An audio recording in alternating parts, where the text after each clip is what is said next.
welcome back to my channel. I am having such a fun time with this drawing challenge that we have going on.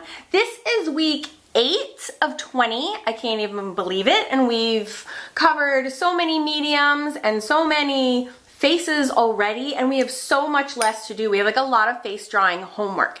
So this is your first time to my channel. I just want to welcome you for being here. I teach all sorts of things on my YouTube channel, from mixed media to fashion to quirky animals to kind of like anything. I love all of it, and I try to teach all of it here on YouTube and also on my online school called awesomeartschool.com. I'm in the middle of a 20-week 100 Fun Fab Faces drawing challenge. So if this is, again, your first time here, you can fast forward right to the profile lesson if you want to. I will not be offended. Go ahead and do that now. I'll put the minutes where you started here. And if you're resuming the challenge with me, let's talk about this. All right, today we're doing profiles. We haven't done a profile yet. Last week we did the 3/4 portrait. Profiles are my least favorite point of view, and I think it's because you're not capturing the eye, and eyes really are the windows of the soul. And so if you can't, or windows to the soul I should say, so if you can't capture the eye, like and I think that's why I like drawing people so much, is like the eyes are so captivating, and if you can't draw that, then you really aren't capturing that, right? And so I think like truly that's why profiles fall flat in my eyes, and that's why I'm not I don't know, just drawn to make them. Oh, except I have one on my wall that's so awesome, this one. But this was a prompt with Jenny Mano. I know I mentioned her in literally all of my videos. She's going to be guest teaching, by the way, in this series challenge. I've asked her and she said yes, so that'll be coming up. If for those who don't know her, go on Facebook, check out her Facebook group, which is Next Generation Art, spelled with a J, like Jen, get it, Jenny? And her work is unbelievable. So she's gonna have a lesson for us too, which I'm super excited about. But anyways, back to profiles. Today we're gonna be walking through step by step, which is how I like to teach everything, how to make successful profiles. Now, I've been thinking a lot about this because, again, I'm unmoved by the profile until I bought this new book called Encantadas. And I bought it because Esther Gilly is the illustrator of this book, and her work is unbelievable. Now, I'm really drawn to like character design and learning how to create different characters, and like I love like a cartoony sketch. I love, like, that's why my books, you know, I don't like drawing realistically. I have like my own little like Fun Fab style, hence the name of my books, everything. I like, I don't know, these whimsical stylized faces, and much more than doing just like a realism. Realism is like hard and it's stressful. So the reason I'm talking about her is that like this, to me, this profile is so gorgeous and endearing, and I love everything about it. So I thought for this lesson what I could do is deconstruct how she makes her profiles so that we can learn from like somebody who kicks ass at it and try to figure out what are the little tweaks that is making a like anatomically correct profile like a super adorably cute profile, right? Like I want to draw a super adorably cute profile, don't you? I don't want to just have it be boring. Like, it could be right, but it doesn't mean it's going to be awesome or look necessarily really cool. So I thought we could explore that together and the differences, and then I am going to be using my book as a basis for how I draw the profiles, and then we're going to tweak it to make them look super cute like my friend Esther. So yeah, I'm really excited for this lesson actually. So I'm gonna grab some trace paper and do a little deconstructing, and oh, next week we're having the giveaway. So in order to enter the giveaway, every month I'm gonna do a giveaway for the challenge participants. Just all you have to do is leave a comment in this video today below, and you will be entered to win, and I'm gonna announce it next week. I have swag that I'm giving away, like I have a lot of new Teespring swag and phone cases, and of course we have the t-shirt that goes along with our challenge. So just pop a comment in anywhere, anything. You can be like, hey, and then you'd be entered to win. Even if you enter more than once, you're only counted once, so please don't spam me. Not that you would, but you know, it won't count. So just leave one comment. I'm excited for profiles. I hope that you, if you celebrate Christmas, have a wonderful holiday week this week. And I'll be announcing the winner next week after next week's lesson. So if I don't see you again until then, have a very Merry Christmas. And otherwise, if you don't celebrate Christmas, I hope you have a wonderful week. And let's get started on our profiles. Okay, so today I want to investigate why the heck do Esther's profiles look so darn cute? Literally, that's what I want to know. So what I'm going to do is I'm going to take you through my book step by step, and then I want to identify what's making her so cute. Because I did this the other day, and I found something very, very interesting indeed. It's very simple. And I'm not trying to say come in, you know, copy her. What I'm doing, what I want to show you is more like if you see a character or a drawing of somebody that you admire and you want to understand the processes they're using. And sometimes this could even be like if you love like big-eyed drawing girls and you want to try to, you know, recreate that in your own work, in your own style, you could use tracing paper and just to get like the proportions drawn and figure out kind of what because usually it's like a proportion issue that is giving it a quality that you admire or don't admire. All right, so and I have my book open. This is how to draw more fun fab faces. This is my second book in the series. So I'm gonna go step by step, and then I'm gonna identify kind of where our differences lie so that I can recreate this little cuteness. Now I already see something that is different. All right, so for my first step is to draw a circle. So I'm drawing a circle.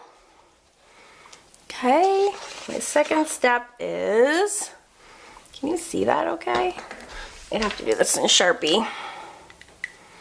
So first step is draw a circle. I just want to make sure this doesn't bleed through and hurt my book. Is that bleeding through? No, okay. So first we draw a circle, then I'm going to draw a line down the center and and actually I should see if this even is we'll even come up with the same proportions. Yes, I will. Okay. So then we draw a line down the center and a line across the middle. And I'm going to be doing this step by step on paper. I just wanted to identify again kind of the differences in our styles and see if that's what it is, because I feel like that's probably is what it is. Okay. Anyways, then at this intersection at the base of the circle, I'm going to draw another guideline. And then there's a center line in between here as well, which I just realized I did not put in the center. Yeah, down more would have been the center. But anyways, okay. Now, in my book, I extend it out here a little bit, and then I'm going to draw this little portion. And if you have my book, go ahead and follow along with me. So I extend it a little bit, and that's where her nose is. Yep. And I'm going to make this little line here. And actually, you could be drawing a line right now, too. Okay, Karen, stop drawing lines. Okay. And let's see, blah, blah, blah. Yes, and then the neck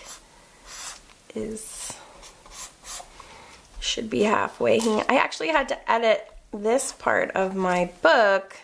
The older versions, the neckline was over, and I've recently switched it. So just make note of that. This center line down the circle, the neck should actually span in the center. This is the center line, and the neck should be split the difference between the two. So my new updates should have that version in it. And I apologize for those who don't, but now you know. Okay, now I'm gonna draw, and again, I can draw. So in my book, I have the center line for the nose here. It's like here, And then the chin is at the bottom here. And I have this line can also be canted. I have a whole page that talks about like the angle of this line can be any number of things here, and that will adjust the chin and whatnot. So, oh my gosh, her nose is so cute. So her nose is up higher. I just want to see the other things. All right, so yes, the eye is here. That's where I have my eye line. The nose, she has her nose up here, which is much higher, whereas I would have it lower. Her lips are in about the same place, and then the chin is in about the same place as well. Okay, so, but you know what is different, and I do have this, I have a little indent right here, so my nose, mine would look like this. Sorry, I'll build this out. I'm just talking, which doesn't make sense. So mine would go like this, and then so the lips would be here, and then there's another row here, so there's the chin. So that's how my profile would look for my fun fub face, and then this, and it goes like this. So what I noticed on hers is her freaking nose is so cute, right? So what hers does is, just grab this color pencil next to me. It has this adorable swoop. You know what I'm saying? Like swoop. Like I just have one little indent here, and she comes all the way in and up and makes this adorable cute nose. And then it's real angular, so it's swoop and then angles, angles, angles, angles. Now this is very like cartoon, but I'm okay with that, you guys. I think that's absolutely adorable, right? And I probably would have more volume at the top here to my girls, and the rest is the same. But I just wanted to show you this because it's just these little tweaks. It's these little tweaks that are what I'm talking about. This is what gives your drawings so much personality.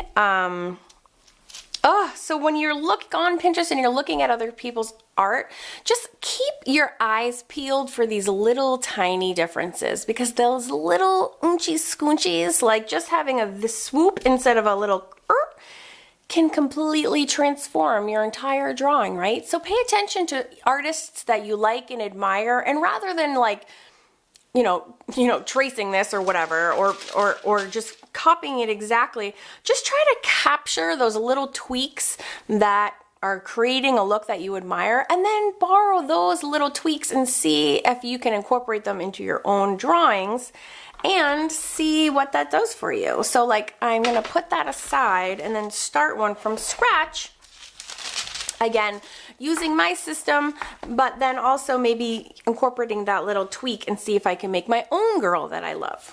How does that sound? Good? Okay, let's go. All right, so I'm going to, again, start from scratch this time and incorporate those little tweaks that I like. All right, I'm gonna use my 0.7 because it's nice and dark so you guys can see. So I'm gonna start with my, and I'm gonna, I guess it doesn't really, I guess the direction doesn't really matter. But I'll flip-flop it. The cool thing about tracing paper too is that, you know, it's see-through, so I just did that exercise this way, but if I want to change it going the other way, you can just reverse your tracing paper. Alright, so here's my pencil, circles, dropping my guidelines down and across. My neck is gonna go, this is the center line to the neck, and there's a lot of wiggle room. Necks are always weird anyways. Doop. Although that looks very thick. And then we break this into, we don't break it, but I just have another line here. And that's our center line, and then I break that in half again. Now again, her nose was much shorter, so I'm gonna raise this a little bit. And this is no different than when you're doing a front-facing face and you scooch things up and down, right? That happens all the time. That's how you make different faces. Okay, and then I come out a little ways because that's kind of the depth of the nose. So again, this angle can be this. You can have a chin that protrudes more forward than the mouth. You can have it all in one line, and that's how Esther Gilly has this one, or you can come in. So maybe I'll do like a combination, so maybe to make this my own, but also to incorporate, like maybe I'll make the nose like hers and then the chin line like mine. So this one I'll have it canted in a little bit. But again, that's how you make different characters, have different personalities. And again, normally I would just have a little indent here at the eye line. And instead, one thing I am going to adapt is, so this is the eye line, this is where the eye is going to go, and this is the nose line. So what I'm going to do is, again, normally I would have an indent here. I'm going to start back and then do a, let's see, she has like that cute swoop. So I'll make my nose like that. And you could also make it lower or come out farther too, right? There's so many things. Now I want to make like 50,000 profiles. Thank you, Esther Gilly, for making profiles fun again. So this can go up. Oh, and then I need my little mouth. I literally forget because I never draw them what comes next. So I'm going to page 10. And I have my chin here, and then I have little circles. So again, you can have your lips, like she has her upper lip coming out and her lower lip here, but it's basically chin, lip, lip in any different number of combinations. Excuse me, let me dive or zoom in here. So let's see, we can have like this and then down and do do do do. And then, you know, maybe she has a, I don't know, maybe we just stop. And there's the neck. All right. New character by Karen Campbell. So cool. So again, you're borrowing a principle from a new artist, but you're not like just stealing. That's no fun. That's also not creative. So we can figure out how to make this work for ourselves in our own style. That would be fantastic. And use other artists' work as an example of where we would like to go. Whoop. My son used my pencil yesterday and he used my eraser all the way down to the nib. Look, I have nothing left. Ugh. The drawback. Living with other humans. And then, whoop. So this can go like this. All right, now we can erase some of these guidelines. So this was like kind of messy up in here. And then the eye. I guess I should talk about the eye. The eye sits back here. And you just kind of move back a little spot, and you need a space here, and then you just, but it does lie on this center line, excuse me, and then you just make like a backwards V, and then you can have it as open or closed as you want to. So if it's a closed eye, this top line would be really skinny, so it would be like this. Right? Or if it's really peering open, you would open this triangle bigger. Have them looking like this, or you can have them go all the way up to kind of startled. Okay, and then the eyebrow. Oh, Esther's is so cute. Hers is like sitting way, way up here, and then she's like a short little hairline. Adorable. I think I'm gonna drop mine down a little bit. And then I'll probably give her, I usually tend to give them a lot of volume. So if I'm doing bangs, I would give them a little bit more hefty.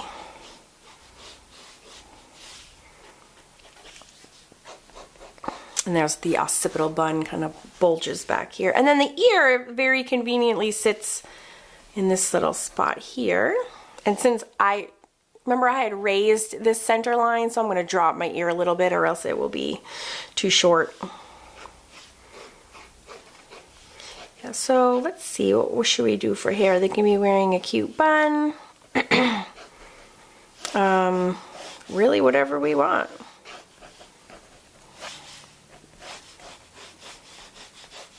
You can have the same hair as last week where it would kind of like the little bob. It's like so cute. But this time have bangs. You can really do whatever it is that you want. That's another thing that's cool about tracing paper too. If you want to have her like try on, maybe she has no bangs, you can have her try on some different hairstyles, long, or maybe she's wearing like a headband, so you can, you know, play around with all sorts of things without making like a huge commitment. But just like when you're learning front faces and 3/4 faces, I've tried to come up with some guidelines that break it down in a very straightforward, easy to learn way. And as you can see, it works on other people's faces too. So just erase some of these. I hadn't actually even thought about what medium I wanted to use. I had such a good time with the watercolor last week. I might do that again. That little travel palette that I used. Cute one from Winsor & Newton. Or if we want to cover up the ears, then we can, that's easy to do also. And I love doing eyelashes. Now be careful, I've seen the eyelashes. This is a little bit of a danger zone. I love, and I usually in profile have the eyelashes simply coming forward and I don't draw anything else. And sometimes I'm guilty of this myself. I love having like a little like, now you wouldn't really, like I love just showing the indication of them on the other side. You wouldn't actually see that unless her face was tilted this way.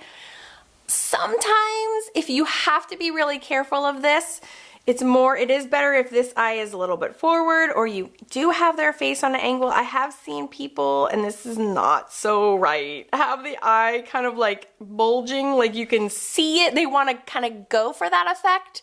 So all of a sudden there'll be like an eye like protruding in their profile, and I understand like what they're aiming for, but it's really, really wrong. So just be really wary of that. I totally get what you're going for, and what I think you're going for is this just little, and because you know, especially you could make this like a really, really like boop, like you could make that even more, you know, cute little angle there. But you really don't try not to do more than just a little tiny whisper of a hint of eyelashes on the other side, or else you get really far away from that whole anatomically correct thing. Now, while it's cute to be stylized and cute to be whimsical or fab or what have your style, whatever your style is, you know, it still kind of needs to read correctly in order to read correctly. All right, so we have our hair. Boo, boo, boo. Yeah, so now we have our own character with pleasing dimensions, and now we have to figure out how we want to color her in. Maybe I'll just leave her just like that.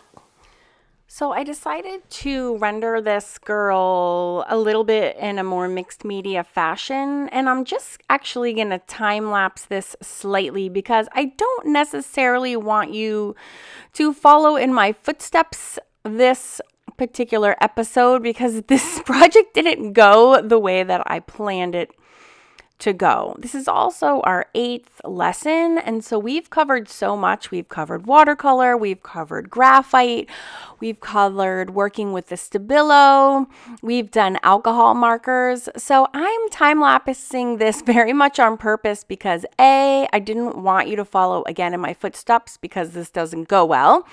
I did keep it in its entirety so you can see how I resolved the problem that I was having, and I'm always, you know, I don't shy away from showing people my mistakes because we all make mistakes. But I don't necessarily want you to follow along because if you don't have all the supplies that I used to rescue her, then this is just going to be a lesson in frustration. So I would rather watch what I'm doing, learn from my mistakes, and also pick one of the methods that you have learned in this challenge so far. And yeah, pick your favorite one. And I would love to see those on Instagram and then use the hashtag 100FunFabFaces because I do want to see them. And so now I'll just explain to you what went wrong and how I sort of fixed it. So I wanted to do watercolors just like we did last week, but this is a super limited travel palette. As you know, this is the same Winsor Newton one that I used last week. And I didn't like how yellow the face was, so I was toning down the yellow by using the opposite purple of the color wheel. But it started off with her face being kind of way too wet. So her face got off to a rough start as it was. I love how her hair came out, and so I'm happy. This is the same method that I used last week or for the 3/4 portrait. So you can definitely follow along there, and that's when it is. I do 3 layers of the watercolor. So the first one, and I just leave that swatch in the center. So the tips, the roots and tips is where I focus the most watercolor. And then in the center, it just fades out to nothing. And you see how her face is like purple? It's a hot mess. One of my weaknesses as an artist is mixing colors. I'm like a work out of the tube kind of girl, and I'm like perfectly at peace with that. So I was attempting to mix different skin tones here and just doing it completely unsuccessfully. So her face, and it doesn't actually pick up very well on camera, is actually really green. I had added like too much green here, so it actually looks okay. Which is funny. So I was super unhappy with it, but I was just trying different things. And this is honestly the journey of artists is, it's not one of perfection. The reason that the way the artists get good is, as you're, probably learning if you're doing this challenge with me, is that, by practicing. And I certainly, myself included, not everything that I draw and everything that I paint and create is awesome the first time around. And this is the perfect example of that. So you can watch me as I try to salvage her. I'm okay with her at the end. I don't love her. So in an effort to get rid of the green undertone, which again doesn't look that bad in the recording, I grabbed my gelatos. Now, gelatos are a product by Faber-Castell. They're very similar to the Distress Crayon by Tim Holtz, and Jane Davenport has some new another equivalent product. And they all work interchangeably well. I tend to use them mainly over acrylics. I use this technique really commonly over acrylics, and I just blend them over with my finger. They don't work the same way over watercolors, but you know what? This is like mixed media at its best. You just start throwing things out there and learning and seeing what works. And so this is an experiment for me, just as much as it is for anyone else who's, honing their craft and experimenting. So I wanted to leave all my mistakes in here so you guys can see my process for trying to problem solve some of this stuff. So again, I really like the purple for shadows. I like that it's, it offsets against the green. Purple and blue are perfectly normal shadow colors. But for some reason, it just wasn't like jiving for me personally. And yeah, it was starting to bother me. And then what happened was when I added the gelatos, that's like a different medium. It's more opaque than the watercolors. So now she has like yet another kind of feel to her. So I'm just kind of, I never give up on my faces. I always just power through because I know at some point I will come up with something that I won't hate. Even if I don't love it, I do also just enjoy the process of arting, and I don't mind making mistakes. I am not afraid to just try things. This was another gelato in a darker shade of the green of her hair. So I threw that on the roots. I figured, well, I'm using gelatos, so I will just keep using it. So I'm tried to dry her face, and now it's like modeled. We have like the watercolor and the gelato there together. And when all else fails in mixed media work, you grab your gesso and see what the gesso can do to make peace with your project. And so that's exactly what I did. So using a little tiny bit on a stiff acrylic brush, I'm just smoothing it over just to see what happens. Like, can I salvage this? Well, I have to go to acrylics. Like, what is happening? I think part of the reason I was dissatisfied with the end result is that I love the watercolor in the hair, and her face ended up being much more mixed media, and I lost that watercolor look. And so I was a little bummed because it was a little incongruent, her face with her hair. So that made me like a little sad, but like, whatever, it's not the end of the world. And that's kind of the biggest takeaway I need you guys to have from this lesson, is that just throw things at it. Don't worry about it if it's not perfect. It's not the end of the world. Try things, experiment, read books, get resources like my Mixed Media Magic book, which talks about supplies. Go stalk your favorite artists and see if they have any books. See if they, have a YouTube channel that shows their process. And, learn as much as you can. And then also don't be afraid to practice. And try new things. What's the worst thing that could happen? And I wanted to throw this project away like 4 times. And I was like, no, you know what? I think it's really important that people see that everyone struggles. It also probably has something to do with the fact that I don't really love doing portraits either. Although I actually do love how the face shape came out. And I love that little nose tweak that we discovered. And again, that's just all part of the learning process. Like, now I know, had I not, gotten out my tracing paper, and had I not watched another YouTuber introduce me to that artist, Esther Gilly, like, I wouldn't, be getting to the place that I am now. And, hopefully your learning curve will mirror my own, and we'll learn more together. And I'm excited for this whole process. And the challenge has, I've met new people who are at different places in their journey, and watching all of us learn and struggle and strive and succeed together has been amazing. Honestly, it's been amazing, and I've been loving every single second of it. So yeah, I hope you are too. So I'm using my Posca pen, which is an acrylic ink filled pen, and it comes with different nibs, and I just used it to add the details in her hair. It writes over everything. It's like the best mixed media pen you can buy, and I love them. I have links in the description box to all my favorite products, and the gelatos are in there, and the Posca pens are definitely in there as well. And yeah, it's really fun. And so again, I'm not like displeased at how she ended up coming out. Again, my biggest disappointment was the fact that her face is mixed media and her hair is really watercolor. I love that watercolor look. But last week, doing the 3/4 portrait in the watercolor, I was really pleased with. And everything can't be a masterpiece. And I know that, and so that's fine. So I'm just using my white gelato to kind of help further blend it. White gelato works almost very similarly to like white gesso. It does a really good job blending. And then I'm just using my water-based Sharpie, which is equivalent to like the white Posca, just to add some little pops of detail. Look at her nose. Thank you, Esther Gilly, for the perfect nose inspiration. I think I will always be having a cute nose from here on out thanks to that. So I'm super happy about that. And I'm loving seeing everybody's work in the Facebook group. If you are in Facebook and you haven't joined my Facebook group, I would love to see you there.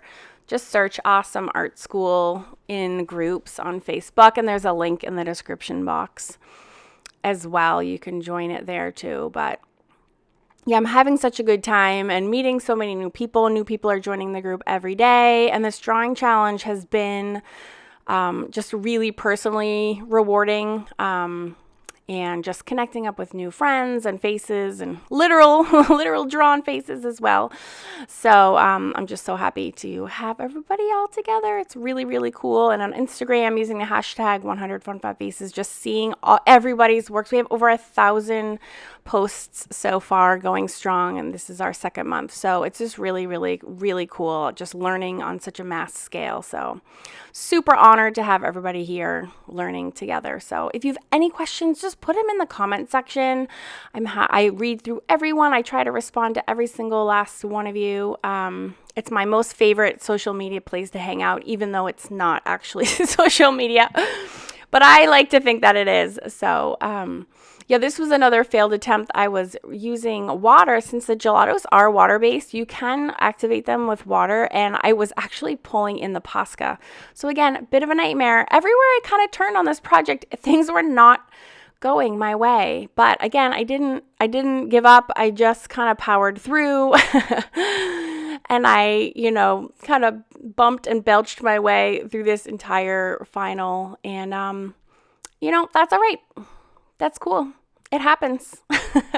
I really look forward to seeing your profiles. I hope that the explanation of like tweaking little things here and there was helpful and to explain, kind of where you can go in the real world to help further your own learning and learning from others and learning from other artists that you admire. I hope that part made sense. So yeah, and I hope you join me for the giveaway. I like to give away lots away for stuff on my YouTube channel. So I will definitely see you this next week. And if you do celebrate Christmas again, I hope you have a very, very merry, safe, and lovely holiday. And I will see you guys